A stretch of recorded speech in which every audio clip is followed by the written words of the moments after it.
Good morning, Joe. How are you? Good, how you doing? Excellent. Tell us a little bit about what you do at Mindshare. Sure. So I'm the managing director here in the New York office for Mindshare, heavily focused on digital strategy. So what I work with clients on, across our client set of Unilever all the way down to TGI Fridays, on developing their digital strategy in areas like social, mobile, video, etc. Tell me about your particular focus on using video to drive more engagement and consideration for your brands. Yeah, it's a really big topic here at Mindshare. So I remember going back a few years, it was very simple. Like any money that was invested in online video was kind of like the Wild West. It was just kind of, let's just invest in it and let's see what happens. Now I think there's a much more structured approach in working with the client. So obviously there's the areas developed significantly, and we actually are working with our clients on what are the specific objectives that they want to drive online. So from a video standpoint, as I mentioned, there's a lot of opportunities. So the first area is, are we just extending the TV buy into the online space with our 15 and 30s to drive additional awareness? Or the second area that you just mentioned, are we looking at driving engagement? So for example, is this something that we really want to drive, something more than just simple reach? And it's a big area that we're really developing with our clients, where we're trying to work on developing specific assets for as well.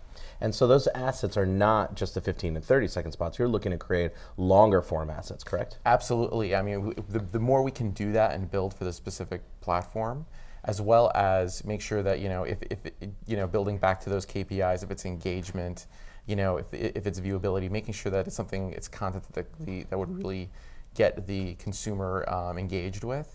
Yeah, so it could be 30 seconds. It could be 30 seconds. It could be up to a minute. It could be 2-3 minutes. Okay, let's get me more specific than just talking general about assets. What is this content? So we know the 15 to 30 seconds are spots, they're commercials. Are you just making a 2-minute commercial at that point? No, well, it could be potentially. It could be something that provides value to the consumer. So, for example, it could be some additional information on a new innovative product that one of our clients has, and really how to use it.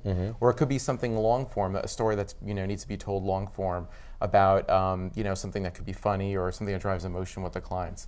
A good example of that would be some of the videos that we've done with Dove, like Dove the Dove Sketches campaign, if you're familiar with that, or the Real Beauty stuff that's really driving an emotion with the target audience, and it is a great fit for a 2 to 3 minute spot online that people want to see. Now you're mostly talking about content and videos that the brand is originating. It's coming out from the brand voice. It's coming from the brand's position. At what point do you start looking at, well, why don't we co-create with somebody? Who is it somebody we should partner up with and make content with them and leverage their audiences? Where does that fit into the mix? Absolutely, it fits in as well. So it's not just one direction, like we're going to just take our clients' content, because a lot of times they don't have the ability to do that. It's expensive, and obviously we don't have the bandwidth. They don't have the bandwidth a lot to make content for every brand or every campaign that we have. So we are looking at outside partners to come in, either curating content that maybe they already have that we can easily fit a brand into, or creating something new. So it definitely is on the roadmap, and there's going to be more opportunities for that moving forward. So do you see that when you're making your own content, obviously distribution plays into a big side of it, and you have to spend media dollars to drive the viewership of that content, right? Of those assets, the 30s, the 15 seconds, whatever it might be. When you co-create, how do you look at the value that that creator brings with their audience? Let's be very specific. Let's talk about you bring in a YouTube influencer, right? Or partnering up with somebody like that. How would you, Joe, evaluate the value that they bring into the equation with the audiences that they bring? It's a huge part. I mean, they are their own brand, so they're actually taking their brand and putting it up with your client's brand. So they bring a lot of value to that and a lot of credibility. So, for example, if we were with one of our automotive clients and we had a new product coming out, we brought influencer that is well known and respected in that industry. He's bringing his brand and applying it to ours. So we want to make sure we leverage that, and it's actually comes through in the asset. So it doesn't have to be a heavily branded spot, but I think mixing those two brands together really provides more from the viewer, and you'll hear a different point of view than what typically people hear from the brand. So I think there's a lot more credibility a lot of times to the viewer and that piece of content, because you're bringing another person's point of perspective to it. Now, I know you've been spending a lot of time evaluating what's been happening and looking at all the different opportunities. Tell me some of your strategic thinking or maybe best practices that you really want to start enforcing moving forward.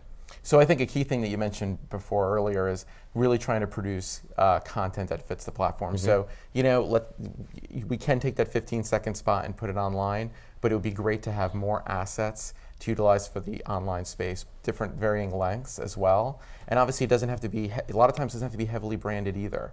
So, if we're looking for longer form content, it doesn't have to be, in your face with the brand image all of a sudden, but provides value to the consumer. So either explains the product more or, a how-to or a lesson that would be relevant to the user at that moment.